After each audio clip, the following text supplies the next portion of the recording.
안녕하십니까. 계속 이어서 촬영하도록 하겠습니다.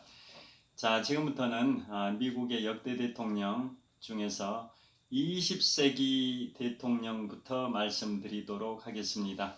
자, 미국의 헌정 역사가 1789년 초대 대통령 조지 워싱턴부터 올해 2025년 1월 20일에 취임하는 47대 대통령 도널드 트럼프까지 미국의 헌정 역사가 236년의 역사를 갖고 있는데요. 자, 그 장구한 역사 중에 20세기와 21세기만 따로 떼가지고 생각을 해보면, 그러니까 미국의 근현대사입니다.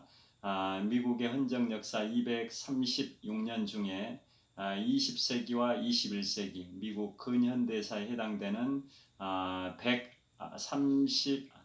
125년 동안 따로 125년 동안만 따로 떼서 생각을 해본다면 제가 퀴즈를 하나 내드리겠습니다.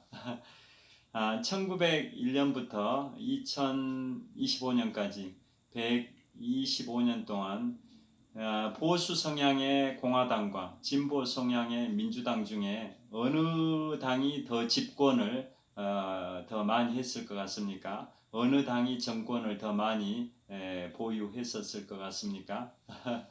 결론부터 말씀드리면 지금까지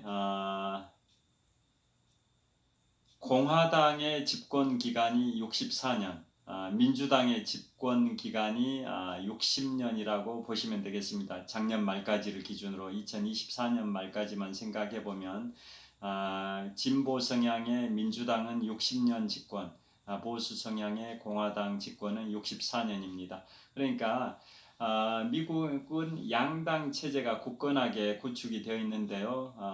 그 중에서도 진보 성향의 민주당보다는 보수 성향의 공화당이 집권 기간이 약간 더 많았다라고 보시면 되고, 이제 일주일 후 2025년 1월 20일에 도널드 트럼프 47대 대통령이 취임을 하게 되면 이제 공화당의 집권 기간이 이제 4년이 더 길어진다고 볼 수 있겠습니다.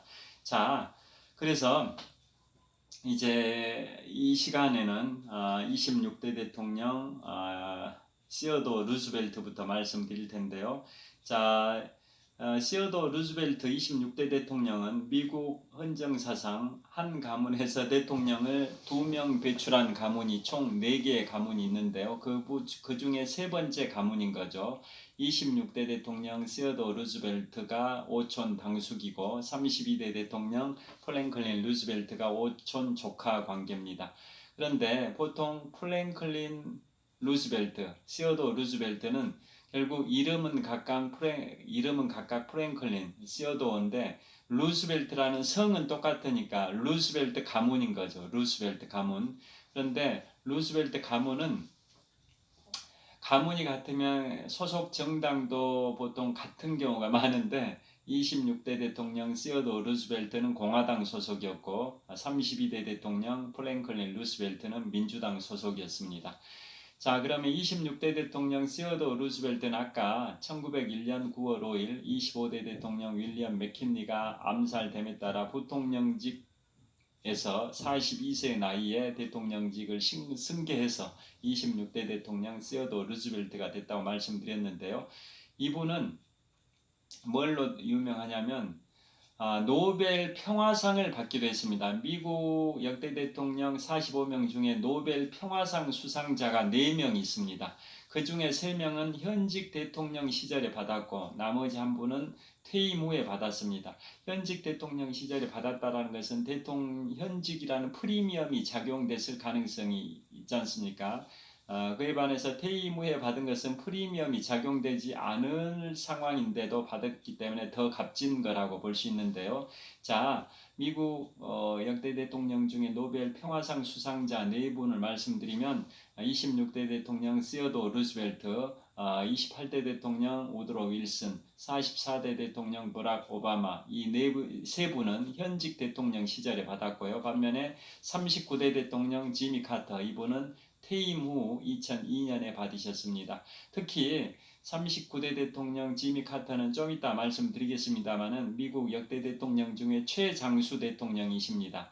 2024년 12월 29일에 무안국제공항 제주항공 여객기 참사로 179분의 소중한 목숨이 이제 돌아가셨는데요. 같은 날인 12월 29일에 미국의 39대 대통령 지미 카터가 만 100세 3개월의 나이로 돌아가셨습니다. 만 100세 3개월. 이분이 1924년 10월 1일생이다 보니까 작년 12월 29일에는 만 100세 3개월 정도 된 나이에 돌아가심으로써 미국 역대 대통령 중에 최장수 대통령이신데요. 이분이 2002년도에 노벨 평화상을 대통령 퇴임한 그 상황에서 받으셨습니다.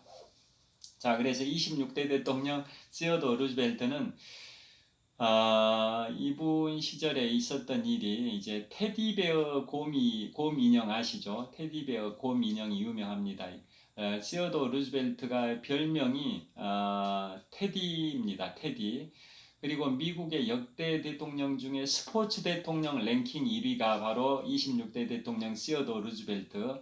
그 다음에 2위가 43대 대통령 조지 워커 부시, 이른바 아들 부시 대통령, 3위가 44대 대통령 버락 오바마인데요. 자, 스포츠를 좋아하는 대통령 랭킹 1위가 바로 26대 대통령 시어도 루즈벨트인데, 이분은 어렸을 때부터 몸이 유약하시고 체력이 안 좋았는데 그걸 극복하시기 위해서 엄청나게 운동을 하셔가지고 백악관에서 존 설리번이라는 프로 권투 선수를 초빙해가지고 백악관에 특설 링, 권투 링을 설치해놓고 이렇게 서로 스파링을 할 정도로 좋아했고, 또 달리기, 허들 경기 이런 것들도 좋아할 정도로 스포츠 대통령 랭킹 1위입니다. 그 다음에 테디베어 곰은 왜 유명하냐면 시어도 루즈벨트의 별명이 테디다 보니까 곰을 붙여서 테디베어 곰 인형이 유명한 이유가, 이분이 미국의 국립공원 이런 걸 조성하는 데 엄청나게 기여를 하신 분입니다. 그래서 이분이 대통령이 돼서 1902년 어느 날 미시시피 강에 곰 사냥을 갔는데 어린 곰만 있고 큰 곰은 없어가지고 어린 곰을 죽일 수는 없어가지고 그냥 돌아왔습니다. 곰 사냥을 포기하고. 그런데 워싱턴 포스트지가 그것을 이제 보도를 했습니다.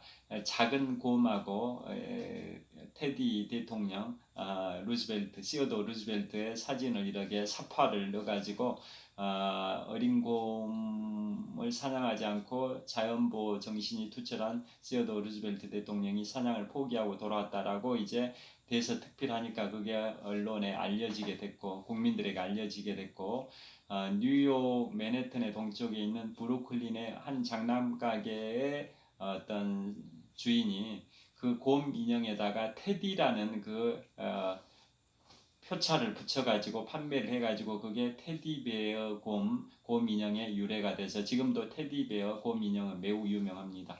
자, 그리고 우리가 이제 그 대서양과 인도양을 연결하는 게 아프리카의 최남단 희망봉을 건너가지고 왔던 시절도 있지만 1869년에 수에즈 운하가 개통됨으로써 대서양과 인도양이 지름길로 통했듯이 1914년에 대서양과 태평양이 연결된 게 바로 파나마 운하인데요. 파나마 운하 공사를 시작했던 인물이 바로 26대 대통령 시어도 루즈벨트입니다. 자, 지금 도널드 트럼프 당선인이 덴마크가 지배하고 있는 그린란드나 또 파나마 운하를 관리하는 파나마에게 그걸 돌려달라라고 지금 엄포를 넣고 있는 그러한 상황 뉴스를 통해서 들으셨을 텐데요. 자, 그 파나마 운하 관련해서 좀 구체적으로 말씀드리면, 원래 26대 대통령 시어도 루즈벨트 대통령 시절에 파나마 운하를 건설하려고, 그 당시에 파나마 운하 지역은 콜롬비아 땅이었습니다. 남미의 콜롬비아가 지배하고 있었는데 미국이 운하가 통과할 그 구간을 좀 땅을 파라고 요청했습니다. 자, 참고로 수에즈 운하 길이는 약 160km고 파나마 운하 길이는 약 80km, 절반 수준밖에 안 되는데요. 그 미국이 대서양과 태평양 사이에 지름길을 만들기 위해서 파나마 운하를 건설할 계획을 갖고 콜롬비아에게 그 80km의 그 운하가 통과할 그 지역들을 파라고 요청했는데 콜롬비아가 이렇게 가격을 계속 올리기 위해서 거절을 했습니다.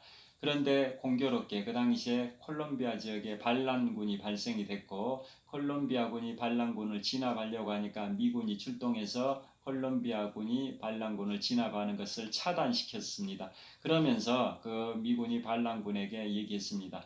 너희 반란군이 독립할 수 있도록 도와줄 테니까 독립국가가 되면 우리 파나마 운하가 통과할 그 구간을 우리한테 할양을 해라 라고 해서 탄생한 반란군이 세운 나라가 바로 파나마입니다. 파나마. 원래 콜롬비아 소속이었는데 콜롬비아에서 반란을 일으켜가지고 독립국가가 된 나라가 파나마입니다. 그런 역사적 사실이 있는데요. 여하튼 그래서 1904년경에 파나마 운하가 26대 대통령 시어도 루즈벨트 대통령 시절에 착공돼서 10년 만인 1914년 28대 대통령 우드로 윌슨 대통령 시절에 개통이 됐습니다. 그런데 그게 1999년까지 미국이 관리 운영권을 가지고 있다가 새천년이 되기 직전 1999년도 말에 바로 그 운영권을 파나마라는 국가에게 다 넘겨줬는데 이제 25년 만에 도널드 트럼프 47대 대통령 당선인이 그걸 돌려달라고 요청하고 있어서 외교 갈등이 있을 것 같습니다. 그 다음에 시어도 루즈벨트 26대 대통령은 이제 8년 동안 대통령을 했고 1908년에는 자신의 후계자로 이제 윌리엄 하워드 태프트를 지명을 했습니다. 자, 시어도 루즈벨트 대통령 시절에 또 우리의 한반도, 우리나라에 어떤 악영향이 있었냐면요. 1904년부터 1905년까지 러일 전쟁이 발생했고 일본이 승리하고 러시아가 패배했는데 강화조약이 미국 북동부 지역의 포츠머스 항구 도시에서 강화조약이 체결됐는데 그걸 주도했던 인물이 26대 대통령 시어도 루즈벨트고 그래서 1906년에는 그 공로를 인정받아 시어도 루즈벨트 26대 대통령이 노벨 평화상을 받은 겁니다. 자, 그 무렵에 바로 가스라 태프트 미락이 나옵니다. 시어도 루즈벨트 대통령의 친구이자 그 전략 장관으로 임명된 27대 대통령이 되는 윌리엄 하워드 태프트가 가스라 태프트 미락을 주도하는데요. 그 당시에 26대 대통령 시어도 루즈벨트 대통령 시절에 전략 장관인 윌리엄 하워드 태프트와 일본의 수상 가스라 간의 미락을 맺은 게 바로 가스라 태프트 미락이라고 한국사에서 배우셨지 않습니까? 그 내용인즉슨 일본이 조선을 지배하는 걸 미국이 인정하겠다. 또 미국이 필리핀을 지배하는 걸 일본이 인정하겠다. 서로 땅 따먹기 하는 것을 묵인하겠다라는 게 가스라 태프트 미락이지 않습니까? 그 결과 결국은 일본은 이제 파죽지세로 거침없이 조선을 지배하게 되고 1905년에는 이제 조선의 외교권을 박탈하는 을사늑약을 체결하고 5년 후인 1910년에는 한일 강제 병합을 통해서 이제 우리나라의 모든 국권, 주권을 강탈해버리는 그런 아픈 역사가 있다라는 거 다 잘 아실 텐데요. 그런 것들이 이루어진 게 바로 가스라 태프트 미락이 이루어진 게 바로 제26대 대통령 시어도 루즈벨트 대통령 시절입니다. 그런데 1908년에는 이제 시어도 루즈벨트가 대통령에서 물러나고 후계자인 가스라 태프트 미락의 주도자였던 윌리엄 하워드 태프트에게 이제 후계자로 지명하고 자기는 이제 물러났습니다. 그런데 27대 대통령에 당선된 윌리엄 하워드 태프트가 전임 대통령이자 친구인 26대 대통령 시어도 루즈벨트의 말을 안 들었습니다. 그러니까 4년 후에는 1912년이죠. 1912년에는 이제 현직 대통령인 27대 대통령 윌리엄 하워드 태프트와 전직 대통령인 26대 대통령 시어도 루즈벨트가 다시 격돌을 합니다. 그런데 27대 대통령 윌리엄 하워드 태프트는 공화당으로 26대 대통령 시어도 루즈벨트는 공화당에서 분당된 진보당으로 출마를 하는 바람에 어부지리로 민주당 소속의 우드로 윌슨이 28대 대통령에 당선이 돼버리는 그러한 게 있었습니다. 그리고 이제 28대 대통령 우드로 윌슨은 바로 제1차 세계대전 당시에 미국 대통령이고 1차 세계대전 결과 독일이 패배하고 연합국이 승리하고 국제연맹을 창설시킨 데 기여한 공로를 인정받아서 28대 대통령 우드로 윌슨은 1920년에 노벨 평화상을 받게 되는데요. 그런데 정작 미국은 국제연맹에 가입을 못했습니다. 미국 연방의회에서 반대를 했습니다. 그래서 우드로 윌슨은 국제연맹 창설을 주도하고 노벨 평화상까지 받았지만 정작 연방의회가 반대하는 바람에 미국은 국제연맹에 가입을 못했습니다. 그래서 그러면 우드로 윌슨 생각은 의회를 상대로 이렇게 설득하는 데는 한계가 있으니까 국민을 상대로 직접 설득하겠다고 하면서 전국 순회 연설을 하다가 과로로 인해 가지고 1919년 가을에 반신불수가 되어버렸습니다. 누워 있는 그런 상황이 되어버렸습니다. 그래서 총 임기 8년 중에 4년 임기 2번 총 8년 중에 후반부 1년 6개월은 침상에서 정치를 했었고 국민 여론이 사임하라고 했음에도 불구하고 끝까지 사임은 하지 않았었습니다.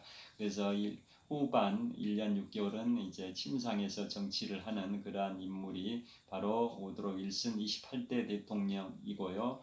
그 다음에 이제 1920년에 당선된 인물이 테쿰스 저주의 5번째 희생자인 29대 대통령 워렌 하딩입니다. 워렌 하딩 대통령은 1920년에 공화당 소속으로 29대 대통령에 당선이 되고 굉장히 몸이 안 좋았습니다. 그래서 대통령 주치의는 알래스카에 가서 휴양을 좀 하고 오시는 게 좋겠다라고 권유를 했는데 공화당 소속의 그 원로 정치인들은 다음 정권을 우리가 잡기 위해서는 1924년 대통령 선거에서 재선되기 위해서는 전국 순회 연설을 꾸준히 해야 된다라고 현직 대통령인 워렌 하딩에게 얘기를 했고 등 떠밀려 가지고 워렌 하딩이 전국 순회 연설하면서 체력이 급격히 악화됐고 미국 서부 태평양 연안에 북서부의 워싱턴주의 시애틀에서 캘리포니아주의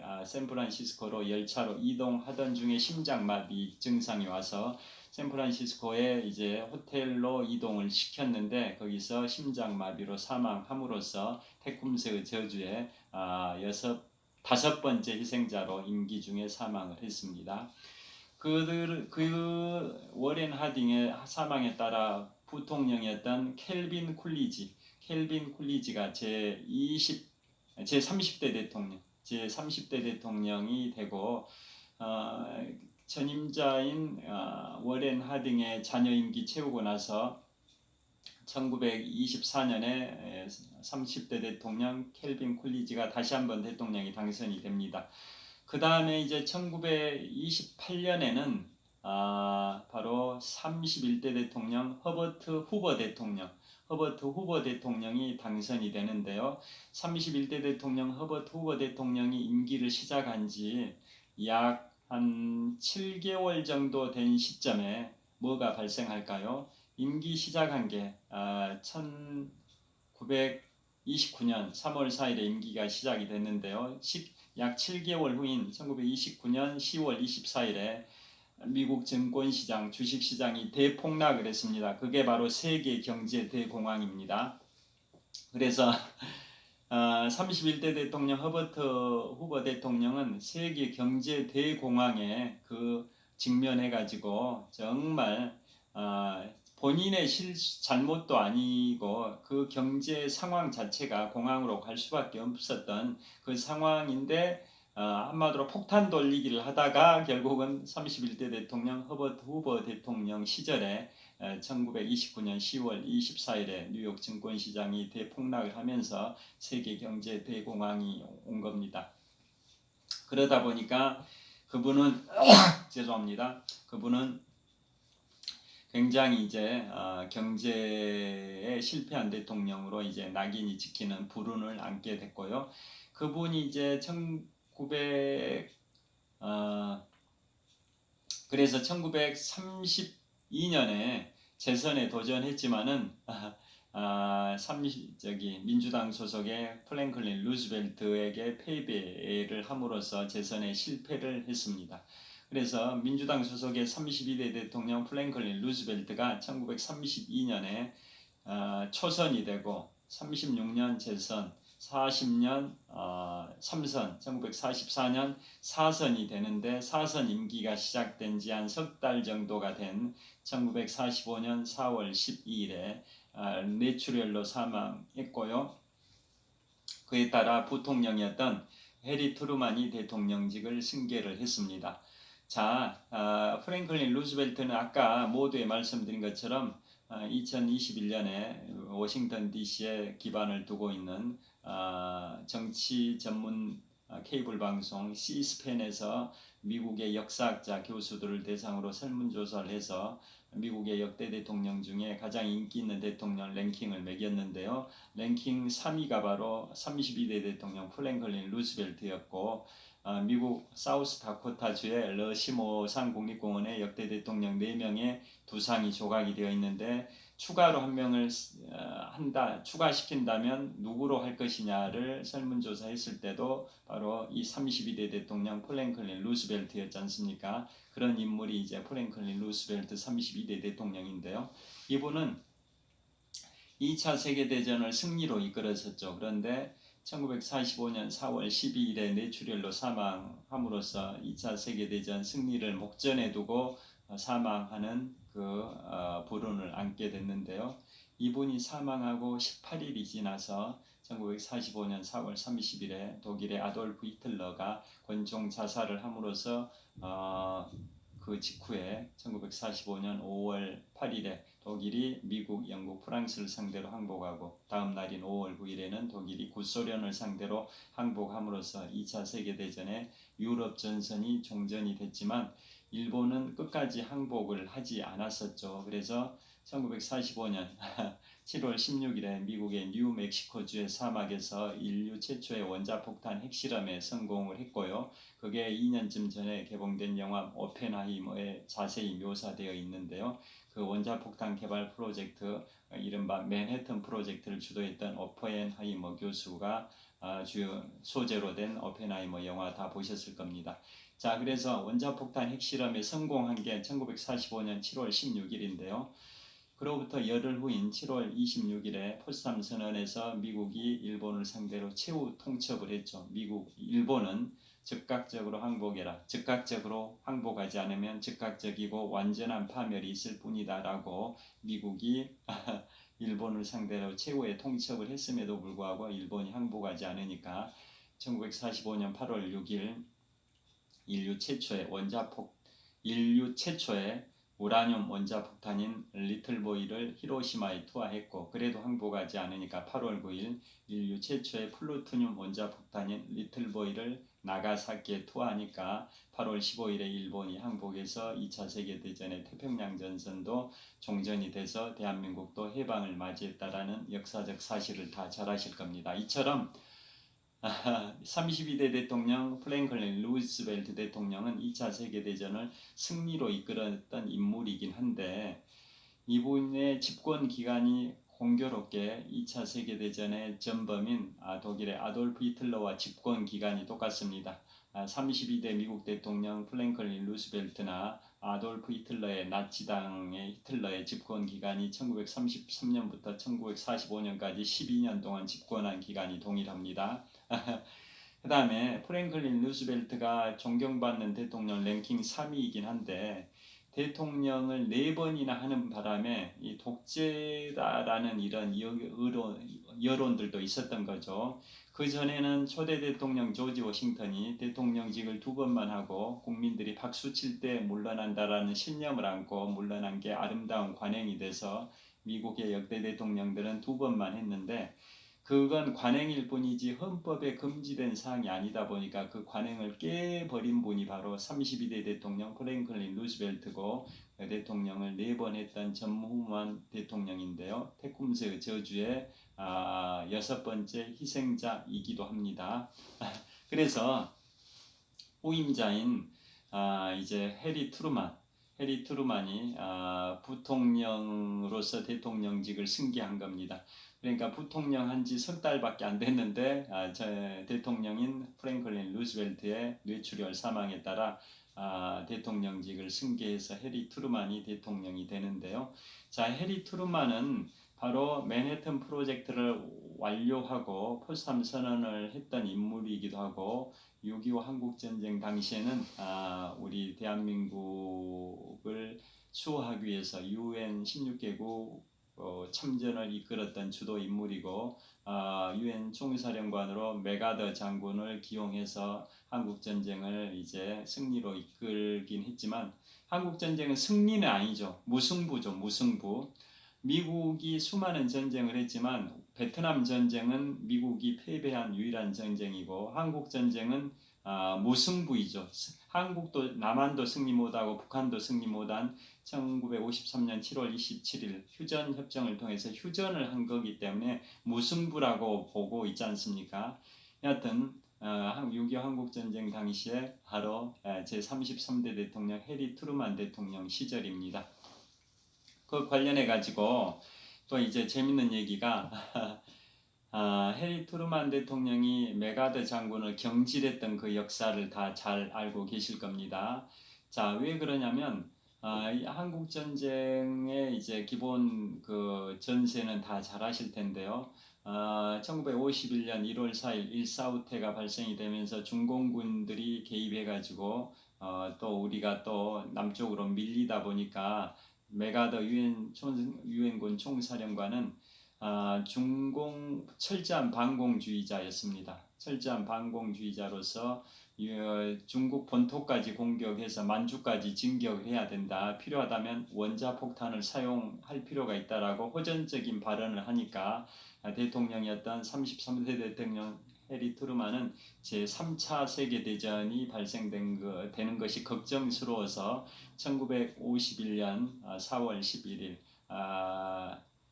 기자회견을 통해서 유엔군 총사령관 더글라스 맥아더를 해임 결정을 발표하고요. 그로부터 8일 후인 1951년 4월 19일에 더글라스 맥아더는 미국 연방 하원과 상원 합동의회에 가서 고별 연설을 하죠. 노병은 죽지 않는다. 다만 사라질 뿐이다. Old soldiers never die. They just fade away. 노병은 죽지 않는다. 다만 사라질 뿐이다. Old soldiers never die. They just fade away. 이 명연설을 하는데요. 그게 1951년 4월 19일이고 그것은 미국의 군인들이 부르는 노래 군가의 후렴구에 나와 있는 그 구절인데 그걸 인용해서 맥아더가 이제 1880년생입니다. 1880년생인데 1951년에 이제 퇴임했으니까 71세의 나이로 퇴임할 때 미국 연방 상원과 하원 합동의회에서 고별 연설을 할 때 그 명언을 남겼습니다. Old soldiers never die. They just fade away. 노병은 죽지 않는다. 다만 사라질 뿐이다. 그걸로 유명한 대통령이 제 33대 대통령 해리 트루만이고요. 또 해리 트루만은 전임 대통령이었던 32대 대통령 프랭클린 루즈벨트의 대통령 4선 당선이 독재다라는 이제 여론들이 있다 보니까 대통령 임기를 2번으로 제한하는 수정헌법 22조를 통과시킨 인물이 바로 33대 대통령 해리 트루만입니다. 자, 미국의 대통령 임기 제한에 관한 것은 미국이 연방 국가이다 보니까 미국 연방 상원과 하원에서 각각 3분의 2 이상 찬성만 한다 해서 되는 게 아니라 미국 연방 주의 4분의 3, 즉 73% 이상의 주의 의회에서 비준을 해야 그 수정헌법 22조 대통령 임기를 2년으로 제한하는 그 조항이 발효가 됩니다. 그런데 아까 말씀드린 것처럼 그걸 해리 트루만 대통령 시절에 추진을 했는데요. 1959년에 바로 알래스카주와 하와이주가 미국 연방에 각각 49번지와 50번지주로 가입을 했기 때문에 그보다 앞선 시점이었던 1947년 해리 트루만 대통령 시절에는 미국 연방에 가입한 주가 48개 주였습니다. 그래서 48개 주의 4분의 3, 75% 이상이면 36개 주 이상이 찬성해야 됩니다.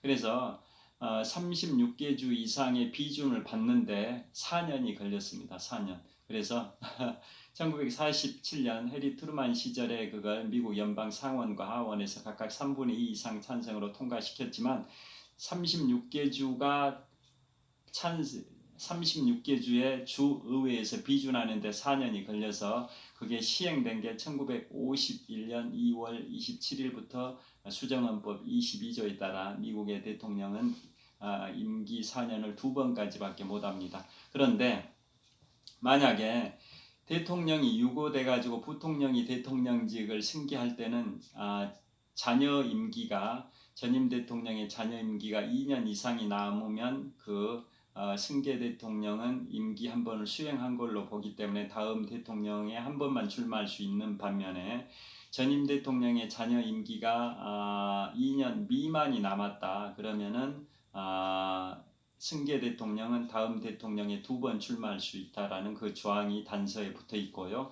그 다음에 1951년 2월 27일 시행될 당시에 현직 대통령인 33대 대통령 해리 트루만에게는 적용되지 않는다라는 조항이 있었습니다.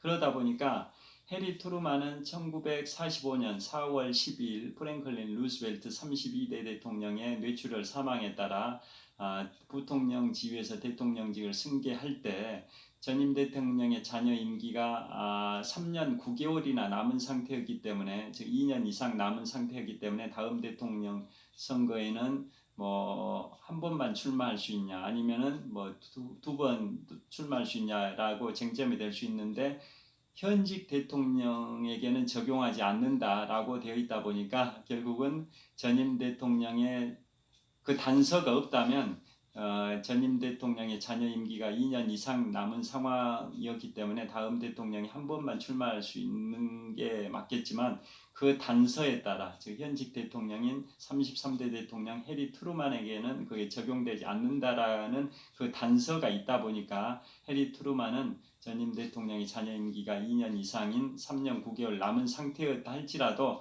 다음번에 한 번만 출마할 수 있는 게 아니라 2번까지 출마할 수가 있었습니다. 그런데도 이분은 1952년 대통령 선거에 출마를 포기합니다. 48년 대통령 선거에는 출마해서 당선이 되는데 1952년 대통령 선거에서는 그냥 포기를 하고 그에 따라 공화당 소속의 바로 드와이트 아이젠하워가 제34대 대통령이 됩니다.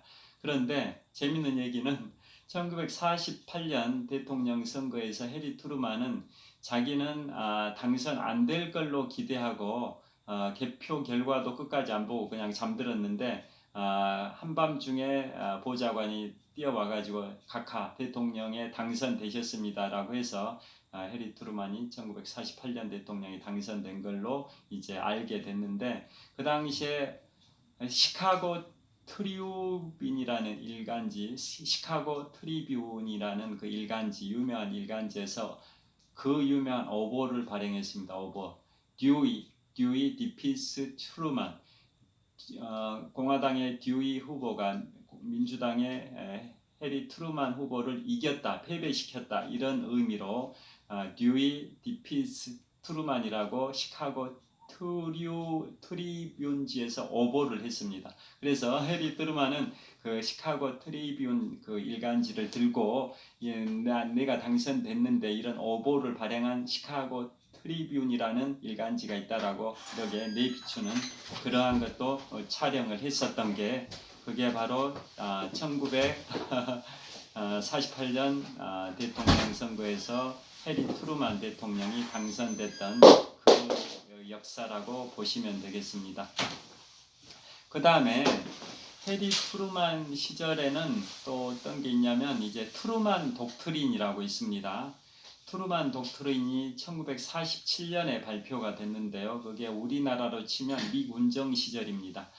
해리 트루만의 이제 트루만 독트리는 국무장관 조지 마셜의 마셜 플랜과 한 세트로 움직이는 건데요. 그게 뭐냐면 2차 세계대전 6년 동안 민간인 포함해서 약 7천만 명의 전 세계인이 사망을 해버렸고 서유럽은 거의 폐허가 돼버렸습니다.